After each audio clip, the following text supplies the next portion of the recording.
Good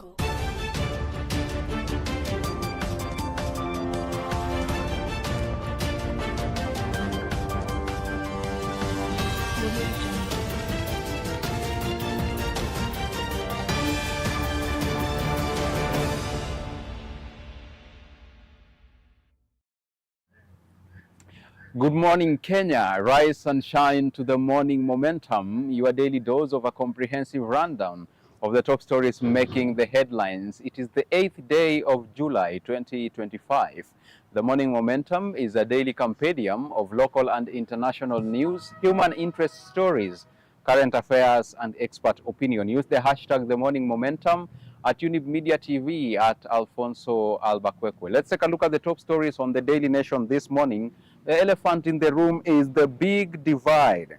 Now, it's all about the Sabasaba, and that is the top story on the front page of the Nation this morning. Police clear section of the Nyeri-Nairobi highway in Karatina town that was barricaded by demonstrators during the Sabasaba protests. Now, the hotspots yesterday were Nairobi, Kiambu, Kisii, Nakuru, Embu, Kajiado, Nyeri, Narok, Laikipia, Murang'a, Meru, Machakos, Kirinyaga, Uasin Gishu, Kakamega, Makueni, and Nyandarua counties. Those are the 17 counties that reported protests yesterday. We'll take a look at what happened yesterday in the Nation this morning. Also this morning, drop in affected counties. Business as usual for Kenyans in many parts of country, but Metropolitan and Mount Kenya counties hit hardest by the protests yesterday. The death and destruction, 11 people reported dead and tens injured as business premises in some towns are looted and burnt yet again. Police blockades, security agencies seal off Nairobi CBD, block roads across the country, inconveniencing travelers and workers. And Raila's prescription, ODM chief condemns police brutality, calls for intergenerational dialogue over burning issues to lead to a referendum. The big question here remains, for this intergenerational dialogue, who are we going to channel these issues to, and who is going to address them? Is it Raila? Is it the government? If it is Raila, he is going to address these intergenerational dialogues as who? Because as far as we are concerned, he's in the government, but not officially. That story is covered for you on page 2, all the way to page 10 on the Nation this morning. So let's take a look at page 2. Shutdown in Nairobi as deadly protests rock estates environs. Police said 11 deaths were recorded, but State Human Rights Agency put the number at 10. There were more than 25 roadblocks situated at strategic points on different roads leading to Nairobi's CBD. Now, deaths, injuries, and looting marked the commemoration of the 35th Sabasaba Day, even as multiple roadblocks and hundreds of police officers were deployed in Nairobi and towns across the country, barricaded many Kenyans in their homes, turning the capital's central business district into a ghost town. The police plan to manage protests in Nairobi centered around extensive deployment of officers on major roads leading into the capital, with access limited only to government workers and a few other categories of private sector workers who were subjected to thorough scrutiny and interrogation at the roadblocks. That story is covered for you on page 2. On page 3 this morning, 11 people killed and at least 29 injured. Commission criticizes police for failing to adhere to court order while managing protests. Now, the state-funded Kenya National Human Rights Commission documents 2 abductions and 37 arrests during the demonstrations yesterday. Now, let's delve a little bit into that. The demonstrations were reported in Nairobi, Kiambu, Kisii, Nakuru, Embu, and Nyandarua counties, among other 11. As of 6:30 p.m., the Kenya National Human Rights Commission had documented 2 abductions and 37 arrests. The state-funded commission said police erected barricades on major roads and entry points, severely disrupting movement, particularly in Nairobi, Kiambu, Meru, Kisii, Nyeri, Nakuru, and Embu, and also had blockades. Now, that story is beefed up for you on page 3. On page 2 and 3 again, normalcy prevails in 30 counties as Kenyans shun Gen Z demonstrations. Even as Sabasaba protests erupted in parts of the country, at least 30 counties remained calm yesterday, with normal activities proceeding uninterrupted. Businesses operated as usual, public transport operated smoothly, and residents went about their daily routines undisturbed. The contrasting scenes highlighted a stark national divide, while some regions were rocked by demonstrations and tension. The majority of the country maintained a sense of order and restraint amid growing political unease. That story is on page 2 for you. Let's take a look at page 4. Police blockades turned Nairobi into a ghost city. Those who managed to enter CBD early in the day faced difficulty getting out for lack of public transport. Both pedestrians and motorists were turned away at multiple roadblocks. The Nairobi CBD, which is typically teeming with life on workdays, fell into an eerie silence on Monday as the capital was brought to a complete standstill. What is often a chaotic CBD turned into ghostly stillness, broken only by the occasional sound of patrolling police vehicles, journalists, and security personnel guarding shops and other businesses. Supermarkets, phone shops, food joints, electronic stores, and even street vendors were nowhere to be seen. On page 5, protests move into the estates. Young people say they are fighting for economic and social justice in the country. Demonstrators block key roads in satellite towns and engage police in running battles late into the evening. With Nairobi's CBD under lockdown yesterday, protests to mark Sabasaba spilled into the city's environs and estates. From Roysambu to Kangemi, Kitengela, Rongai, Juja, Ruiru, and Githurai, demonstrators lit bonfires, blocked roads, and engaged police in clashes that stretched well into the evening. The CBD itself bore an eerie stillness after roadblocks were set up on key roads. Open source app Vessel app showed that at least 25 roadblocks had been mounted, with both pedestrians and motorists turned back. That story is augmented for you on page 5. Now, on page 6 and on page 7, it's a day of contrast, empty streets and chaos across Kenya as Sabasaba observed. You have all that beefed up for you in pictorials. In case you missed it, you'll catch up with some of, the most fascinating photos that were taken yesterday while commemorating Sabasaba in pictorial on page 6 and page 7. Let's take a look at page 8. Raila slams police as he calls for dialogue. The Ruto regime accused of failing to create employment opportunities for the youth, curtailing freedoms. ODM leader says talks should lead to a referendum on key national issues. The former Prime Minister Raila Odinga has called on President William Ruto to initiate an all-inclusive national dialogue leading to a referendum to address police brutality, rampant corruption, and the youth unemployment crisis. Coming amid a new wave of deadly unrest, the ODM party leader demanded sweeping reforms as part of a raft of proposals aimed at charting new course for the country. Now, this morning, in regards to this story, the biggest question remains. For the intergenerational dialogue to be addressed, who is it going to be addressed to? Is it the government or is it Raila? And if it is Raila, these concerns are going to be addressed to him as who? Because as far as we are concerned, Raila is in the government, yes, but not officially. So does he have the powers to address the concerns that will be raised by Kenyans should this intergenerational dialogue be held? Talk to us about that. Tell us what you think.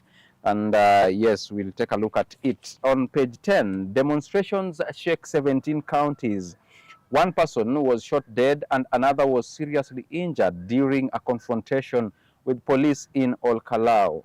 There were protests in Kisii, Nakuru, Embu, Kajiado, and the counties that we've mentioned earlier. A tense stillness gripped at least 17 counties as Kenyans heeded the call to turn out for the Sabasaba protests yesterday. Businesses remained shut and public transport was disrupted across several urban centers as tension ran high throughout the day. The protests were reported in Nairobi, Kiambu, Kisii, Nakuru, Embu, Kajiado, Nyeri, Narok, Laikipia, Murang'a, Machakos, Kirinyaga, Uasin Gishu, Makueni, Nyandarua, and Kakamega counties. In the Mount Kenya region, at least 4 people were reported to have sustained gunshot wounds during protests in Karatina town in Nyeri County. Now let's move on and take a look at page 14. Passaris shelves protest bill after public outcry. Bill sought to designate areas where Kenyans can hold protests. Pre-publication process stopped to enable Kenyans give their proposals. Now, the Nairobi County Women Representative, Esther Passaris, has yielded to public pressure following divergent opinions on her controversial public order, Bill 2025. The bill, which was set to undergo the pre-publication process, has been halted to allow Kenyans to submit their proposals. Ms. Passaris said input from the National Council Churches of Kenya, NCCK, and other stakeholders influenced the move. Now, on page 15 this morning, court upholds dual trials in Muchai murder and robbery cases. The former MP was fatally shot along with his 2 bodyguards and driver. Justice Mugambi dismissed petition filed by suspects claiming state had subjected them to double jeopardy. That story is augmented for you on page 15. Let's shift gears and take a look at the expert opinion now. Court must respect Muslims' protected personal rights, is what the experts are saying. The ruling has created a state of uncertainty, confusion, and fear among the Muslim community. Let's delve into that a little bit. On June 30th, 2025, the Supreme Court of Kenya delivered a decision that marked a watershed moment for the rights of children born out of wedlock in Kenya, including those of Muslim families.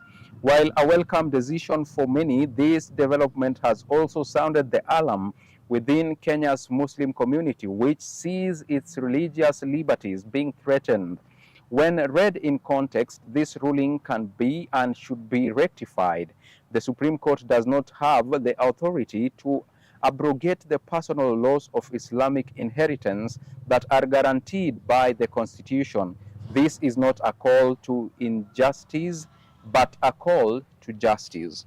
On page 17, what Sabasaba wasn't meant to be. The regime propaganda machinery is trying in vain to link citizen demands for justice to fathom opposition coup plots, is what the experts are saying on page 17. And those sentiments are from Masharia Gaido. You want to catch up with more insights on that. On the DN2 article powering SMEs this morning, upcycled Mitumba from Kenya find a new home abroad thanks to this sustainable enterprise.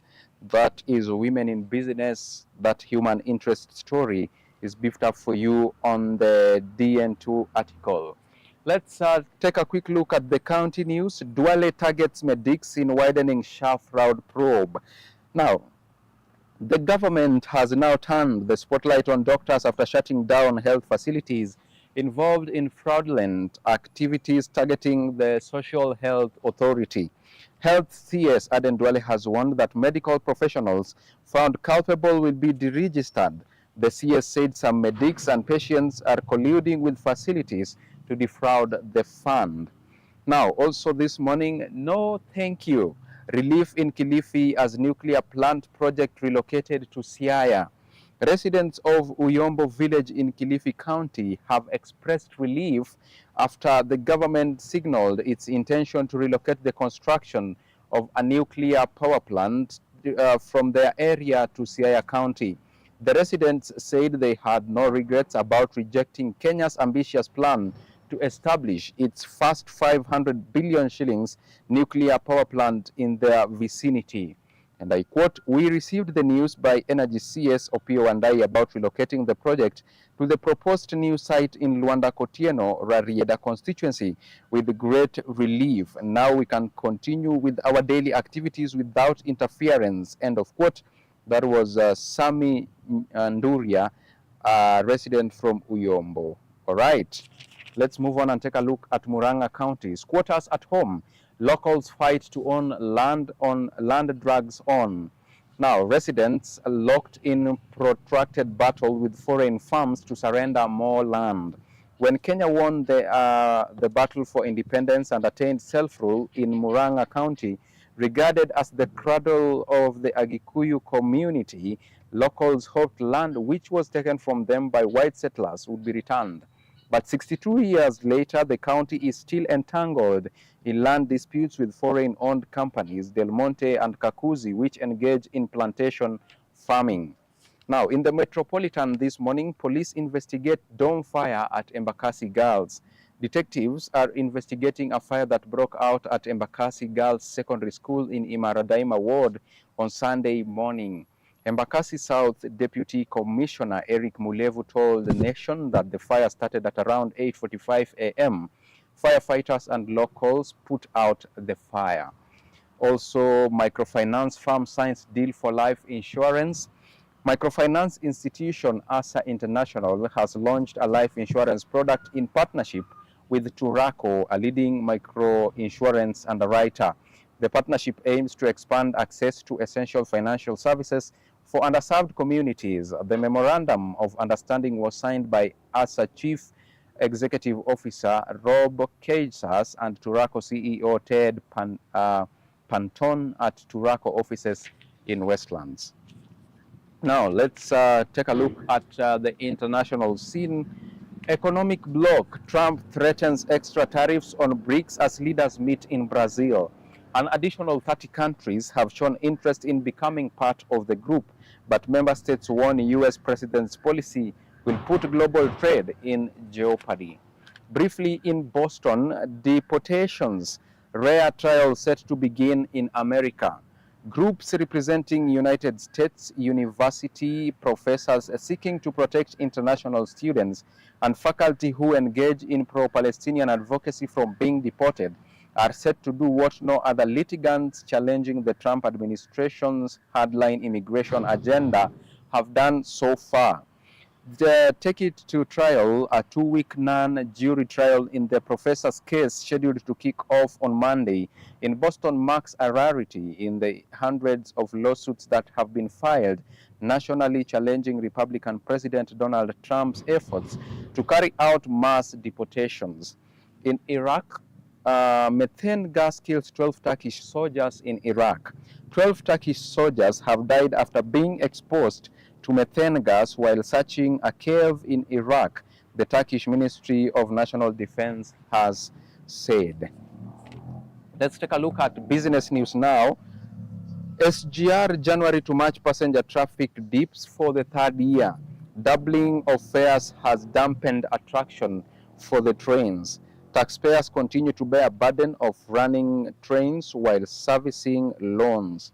That story is beefed up for you on page 23. Briefly, in the manufacturing sector, Kenya's flexible packages market to hit 58 billion shillings, and the value of Kenya's flexible packaging market is expected to reach 58.2 billion shillings by 2029, up from 38.8 billion shillings. In the banking sector, most banks are AI immature, says a CBK survey. Despite growing adoption of artificial intelligence in key functions such as credit scoring and fraud detection, most Kenyan banks remain AI immature, unable to fully explain how their models make decisions, raising concerns about transparency, fairness, and regulatory preparedness.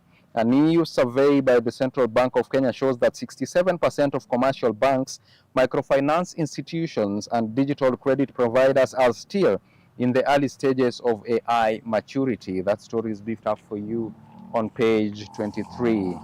Now let's take a look at sports news. We jump into the field. We start with volleyball. New look team enters camp for championship. Captain Atuka, her deputy Wisa overlooked for Tony. Kenya women's preliminary squad of 29 enters camp at Nyayo to prepare for World Volleyball Championship. You want to catch up with that on page 34. On page 35 this morning, Shrewd Kibra coach dreams big after success in FKF Cup. Due to limited resources, Nairobi-based team mainly recruits players from the grassroots and makes them stars. Women's League team delights in producing most valuable player and Golden Boot winner. All right. And lastly, on the cover page this morning, Kenya 15s fight for World Cup ticket. Now, this is all about the 2025 Rugby Africa Cup. High stakes as 8 teams converge in Kampala for July 8th to 19th Continental Championship.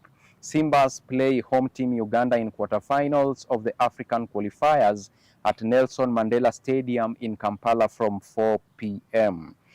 Now, as we conclude, Coach Renato turns underdogs Fluminense into FIFA Club World Cup challengers. Brazilian soccer's ultimate showman, Renato Portaluppi, has transformed Club World Cup underdogs Fluminense from relegation battlers to giant killers in 3 months, setting up a blockbuster semi-final with Chelsea today.